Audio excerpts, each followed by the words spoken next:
only one under his leadership, His Excellency Simon Ekpa. Anybody that is confusing anyone or telling you there is another, no, there is nothing. There's just one, recognized by His Excellency Simon Ekpa.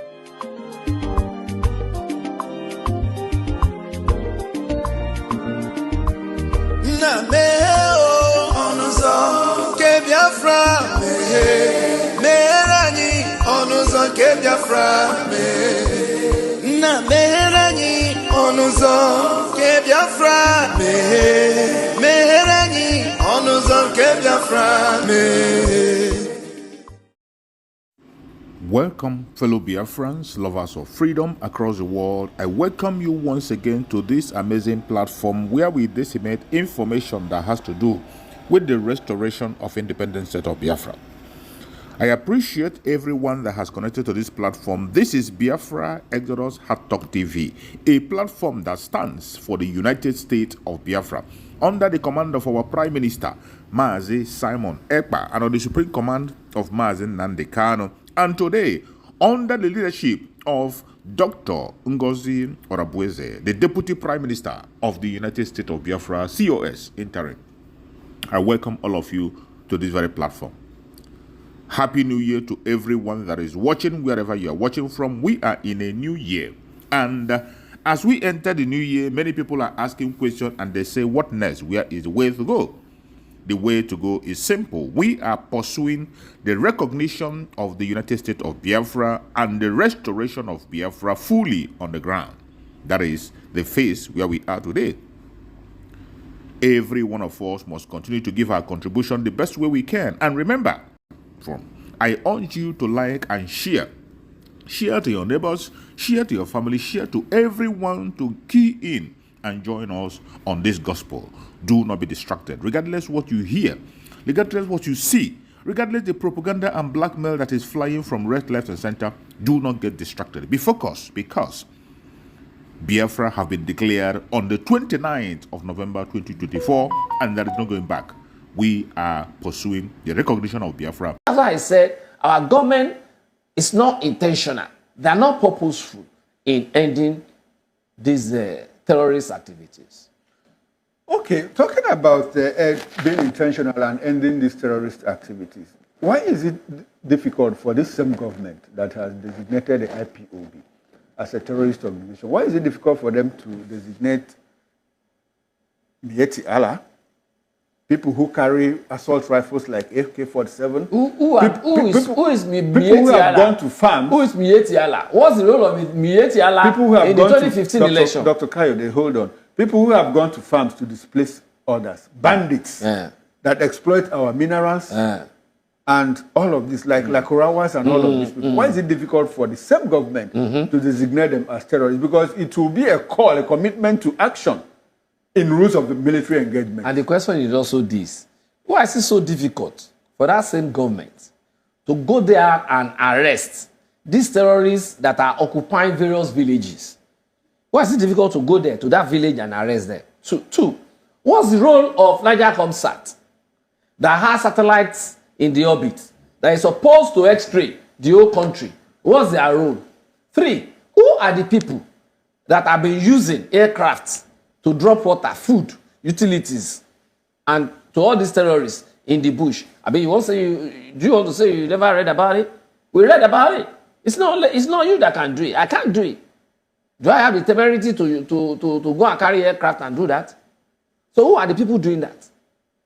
So the issue is, like Aman Paul said, and our grandfather, that is always sending us money from the grave, Abacha, said. He said, any insurgents that any government cannot overrun within 24 hours, that government should also be seen as an accomplice. All right, then. Thanks very much, Dr. Kayode. Now, let's go back to our diaspora guest. Sure, let me come to you. Sure, you live in Europe, you live in the UK, you know, and there was this issue between the Northern Ireland and all the problems with the English people, Sinn Féin, Iran Republic Army, and all of that. At what point were they designated terrorists? and how much of that impacted on the independence of Northern Ireland? And can you help us, relate that to what is happening in Nigeria? Is there a possibility that this crisis that is brewing here could be resolved using the approach that they used to resolve that issue? Well, it's very difficult to compare what is obtainable in this part of the world to what goes on in Nigeria, because the people in the West, they're not perfect. There's no perfection anywhere, especially when it's politics. It's always politicized. There's no gainsaying that. So to compare the two might be unfair, in the sense that the people here, they want solutions. Of course, everybody has their own selfish interest and things they want to get out of it. They have their own slanted angle and all of that, but they want solutions. And they're fairer people, at least to themselves, to one another. They see themselves as brothers. As much as they may have their differences, they still appreciate that they are brothers. They look alike. There's a similarity. In Nigeria and Africa, it's totally different how we treat, one another. So the stories that come out of Africa, you hear the stories of Congo and things we do to one another. It just makes you ask the question. I mean, are these guys not even worse than the colonizers, the current crop of leaders in Africa? In my opinion, they are worse than the colonizers. The colonizers, you can excuse them and say they looked at us and they thought we didn't look like them. They even think we're not humans. Or at the time they thought we're not humans. And in some cases, they still think we're not humans. They liken us to, all sort of animals. But in the case of our own people, how does an Igbo man look different from a Yoruba man? What's the major difference? Of course, if you live in Nigeria, you might say some Igbo men, and if I see a Ghanaian, I might tell you that I can recognize a Ghanaian. But at the end of the day, there's still a lot of similarities. So why we treat one another this way, it baffles me. See, what they've done with this proscribing of IPOB as a terrorist organization is the common saying that you give a dog a bad name so that it's easy to hang the dog. And you said it, Chukuma. They will be more intense because now they've been given the liberty to go after them a bit more. To say, they're a terrorist organization. So let's go after them. Nobody can say, why are you fighting terrorists? Why are you killing them? IPOB, if I have any advice for them, because if when you say IPOB, it is the indigenous people of Biafra. Rudolph by birth is an IPOB member. KJ cannot excuse it. They are Igbos. Do you understand? Like saying an Oduduwa something or Afenifere or Moluabi something. By birth, I am one. There is no change in it. So if you say IPOB now, who is IPOB, who is not IPOB is the question. Any Igbo person is an indigenous person of Biafra. So if I have any advice for the IPOB people, when they come after you, if they catch you alive, tell them you've repented. They will do Ashwebi for you. They will give you money. They might even reintegrate you into the Nigerian military. And they would promise you that you might become the Nigerian president because you've repented. Because we've seen it done before. And what is good for the goose is good for the gander. So if there's any advice, if they catch you, just tell them I've repented. I'm sorry. I didn't mean to. Like they've done for the people who are Boko Haram people. I mean, only recently, was it 2 days ago that they went to Ondo State? And all these, these terrorist Fulani herders, and they killed 5 laborers in the field, in the farm, in Ondo State. We have problems that we're dealing with. You are adding to it. Okay, so Boko Haram, that is a terrorist organization, and this Lukaku or Lukarawa one, the new one that you've proscribed, what exactly have you done to them? What have you been able to achieve? How much success have you recorded? So now that you've said, okay, IPOB is a terrorist organization, okay, what's next? What are you going to do about it? So all these things, Yorubas will say, you've left leprosy, you are chasing ringworm. You left the substance. You understand? So all these things that they keep talking about. And you see some people, I've been given names. Oh, during the election, they called me names. You are normally, you are which translates loosely to a bastard. You support IPOB. You support Igbo people. You support Peter Obi. This. No. It's about equity. If you don't want them, let them go. Yeah. It's like a father having multiple wives, which is common in the West. I mean, I can speak for the West. A man has multiple wives, and the children of a particular wife, they feel like they're not loved as much as the others. Okay, they might have been naughty in the past. They might have done 1 or 2 things. Like any child, children are naughty anyway. And it is responsibility of the parent to say, okay, to reintegrate them, to say, okay, you've done wrong, but you're one of us. But it's you don't have anything. You see a lot of Yoruba people are not everybody now. I don't talk in absolute, but you see a lot of Yoruba people and a lot of people from the north, especially northwest and northeast, saying an Igbo man can never be president. Yeah. In absolute terms, can never be president of Nigeria. We will make sure you're never president. So in one hand, you're telling them they are not fully part of us. On the other hand, you're telling them they cannot go. The last time I was in Nigeria, I was speaking to my sister who married an Ibadan man. And you know Ibadan, if you know anything about Ibadan people, even when an Ibadan person becomes born again, their mouth never becomes born again. So my loosely, she just said, oh, koshe judanu. She said it with the Ibadan accent, which translates to, it's a piece of meat, maybe like mussels, the tough one. You can't eat it, but you don't want to throw it away. Like, what do you do with it? That's the way we're treating the Igbos in Nigeria. It's not good enough, but it's not bad enough to get rid of. What exactly is it? If you don't want them, by all means, let them go. You said they're useless, then get rid of them. Let them go. What's the problem? Let them have a referendum. Exactly. Let them have a referendum. For all you care, they might even have the vote, and you might be surprised that they might vote to remain. As stupid as that sounds, because if someone told the Scottish people that they were going to lose the referendum the last, they would have laughed and said, no, we're going to vote. But the Scottish people vote, a majority said, we want to be part of the United Kingdom, and they remained. Let them have this vote. What are we afraid of? Let them go. There's no point holding them. And also, the southeastern governors, the leaders, the politicians. See, Nigeria is just like what the colonizers did to us. They picked the worst of us to rule us. Nigeria, you know, this nonsense handshake they talk about across the Niger. Nigeria from northwest, northeast, and southwest, they would form alliance with the worst Igbo politicians. Those are their friends. Tomorrow, if you give these people, what's this man that AFCC jumped his window before the APC election? Rochas. You know they like him and he speaks a bit of Igbo, Hausa. So they like Rochas. If you give them the choice of Rochas to be Nigeria's president under APC, and you woke Awolowo up and say Awolowo under SDP or whatever party, they will tell you reasons why Rochas is better. Because Rochas is somebody they can control. I'm talking about Southwest and the North. They will tell you Rochas is a better choice than Awolowo. They would always go for the worst amongst you and form alliance with them and tell you, oh, Rochas understands politics. What has the politics he understood? How has he benefited their people? Look at Amici. They've used him and dumped him. When Amici he went to Daura in Buhari's place, they turban him. The one big thing they put on his head, they give him the highest title of a non-indigene. He built a railway to Niger Republic, where Buhari said his cousins live, because Buhari said he's from Niger. He didn't say he's from Niger. He just said my cousins live in Niger. They're Nigerians. And he said if I leave and if people disturb me, I will return to Niger. So Buhari has links with Niger. Amici built a railway to Niger, not to the east. Where is Amici today? If he makes noise in Rivers State, they will lock him up and nothing will happen. Wow. So all these Igbo leaders, they are the real Ifulefus. I don't know what that means, but I know that any Igbo man that they don't like someone like Rudolph, is always called Ifulefu. All these Igbo politicians are the real Ifulefus. They don't talk for their people. How many Igbo politicians do we have in the National Assembly? I understand it's one of the reasons why you want 6 states, 7 states, like the Northwest, like the Southwest, to have equality. But I can tell you, KJ and Rudolph, the Igbo people on this panel, if you get 8 states and you have the most members in the National Assembly, they still won't speak for you. They will not speak for you. The ones that are there, what are they saying?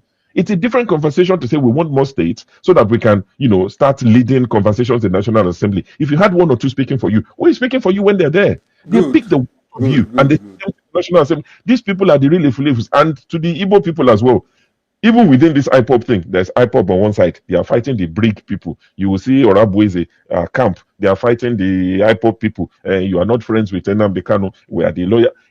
They can't even be united.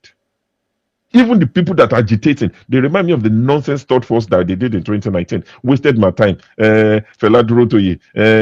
They can when small people can even come together and be united, then you start to wonder what's the. Sometimes I feel like giving up on Nigerian matter and just face. Please don't. Sure, please. No, of course. I'm not. That's why I'm here. But sometimes you think of the people that want to make change. Okay. They can't even agree.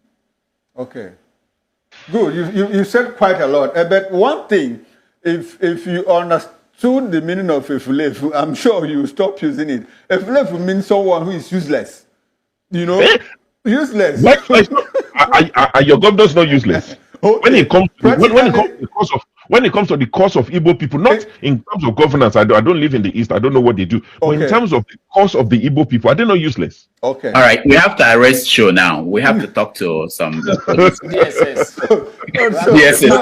Nobody is doing any arrest. My governor, Nobody's going to do any arrest We will now. show you. We own Nigeria. Okay. Okay, let's move on. Now, KJ, let me come to you. KJ, if you don't want them, let them go. Shaw said that about 2 or 3 times. KJ, if I ask you, what is your interpretation of that? What is in your estimation, in your assessment, do you think that the Southeasterner is better in Nigeria or outside Nigeria? I want you to give us a holistic overview of whether Nigeria serves as a living space for the average Southeasterner, or is there some form of, should they live, should they exist? Okay, Mr. Chukuma, thank you again for having me and this panel. Let me say this, and I totally agree with what Sho has said. If you don't want them, let them go. I'll answer that for you as one very northern politician who used to be a retired army officer said. Do you allow a conquered people to? The East is the slaves, so they will continue to be. You don't allow slaves to go. And he said that in national TV, and nobody arrested him. Nobody said anything to him. He said that the East, as far as they are concerned, is not a place where we're going to continuously be there, because if the East go, who will be helping them, serving them, and doing all that? So the East have been long considered by those powers that be as a conquered territory. The problem that we're having now is because those who the people who do not know Pharaoh is in the other way. In the Bible, it's the other way around. The Pharaoh who do not know Joseph, but now they in the East, then those of us who didn't fight the war, those of us who didn't know what the war was all about, have become men today, and we see the injustice and the lopsidedness, and we are now rising to say, you guys are not speaking. Who, just like Sho have said, the governors of the East, those who have made millions from selling out the Igbos, who have made their empires built on collaborating to make sure that the East does not develop. They are the ones the people now, like Nnamdi Kanu, rose up against, because he sees the lopsidedness. People keep saying, we don't know what do the Igbos want. Nnamdi Kanu had a meeting with the governors of the East, and when they offered him positions, he said, no, I don't want your positions. I want you people to do this. Give us a standard railway. Give us a seaport. Give us some good road. Give us federal establishments in the East. And that's what we're looking for. I'm not looking for your position. They left and said, okay, we'll get back to you. And of course, we know what happened after that. Okay, so, okay, KJ, permit me to butt in at this time. My question actually is this. Do you think that the interests, the fortunes of an Igbo man will improve in a restructured Nigeria or in a sovereign state called Biafra? Yes. I say yes to all your questions. Answer all your questions. Look, let me tell you, the Igbo man doesn't see Nigeria as his, world. No, we see the world as our there to take. We are not limited by the space in Nigeria. We are limited by the circumference of the earth itself, because that's why you go to every part of the world, you see an Igbo man. We don't have a confined mindset of where we can exist or not exist, and that's why the Igbo man can go to South Pole and be comfortable there and do his business, because he's open-minded. He's not restricted by the people or culture or tradition. As long as you give him a space, a level playing ground, he will play very well. And he's a team player. He's not coming to dominate you or what. No, he's concerned about himself and his family and what he's doing. Now, the reason why I say yes to all your questions is because the limitation that the Igbo man faces in Nigeria is great. It's so great, and it also hampers the development of the Southeast. There are certain things and there are certain mileage the Southeast will have achieved if it was allowed to operate at the level it wanted. And if you have any doubt, you go back to when Nigeria was regional, by regions. You see that the Southeast was the fastest growing. Even around the world, it was mentioned that Okpara's government was one of the best. And, things moved. That was when Malaysia came to Nigeria to pick up the palm fruits. So what are we saying here? We're saying that at that level, every region was putting their best out, their best foot forward. But now we're relying on the fact that, you know, there's always going to be federal, allocation to be shared. And we are continuously and constantly pressing down on the Southeast. Let me ask you a question, Mr. Chukuma. Why is the seaport in Calabar not working?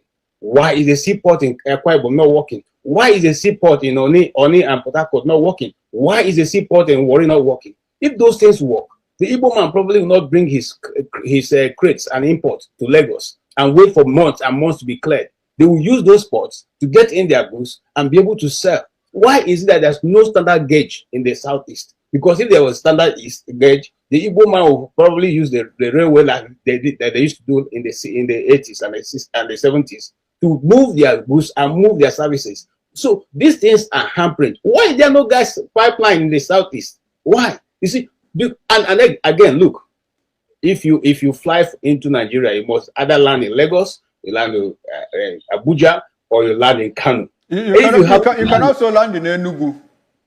But it will cost you more. Okay. It will cost you more than you would have even landed in Lagos and taken a local flight. You can also land in Port Harcourt. You can land in Port Harcourt, but it will cost you 3 times what it will cost you to land in Abuja or Lagos. Okay. Will you want to do that? So you rather land in Abuja and take a local flight to your community. Okay. So what am I simply saying? Is you see, he who plays the piper dictates the tune. So the tunes have been dictated to the Igbos for so long. The younger people don't understand it. Now, I am so glad that the Igbos have risen up to be talking back. And that's why I celebrate that the woman group, I think led by Madam Pin or I can't remember her right name now. And they are speaking out. And they have said to speak out for their children. Since the men in Igbo land have failed to do that, the so-called leaders and governors and all the professors have failed to be able to stand up and speak. Just like Paul, it's not shameful that it's Afenifere that is rising up to speak on behalf of Nnamdi Kanu. It's not shameful to those who call themselves leaders of the East. What have they been able to do? Afenifere is the one demanding that Nnamdi Kanu should be released on, because this thing has come to a point nobody can understand. Okay, then. But we are here sitting. Okay, now why did they make it an IPOB, a terrorist organization? By the way, I'm happy to say that in the whole wide world, it's only Nigeria that calls IPOB a terrorist organization. So it doesn't really mean anything because out there people know that they are not terrorist organization. Okay. Now, why they call them terrorist organization? It will give them the opportunity to move more arms and ammunition into already the East to deal with them decisively. Because right now they are dealing with a terrorist group, a people who are very dangerous to the existence of Nigeria. Have they not been doing this before? They've been doing it. They are the ones who brought in all the players.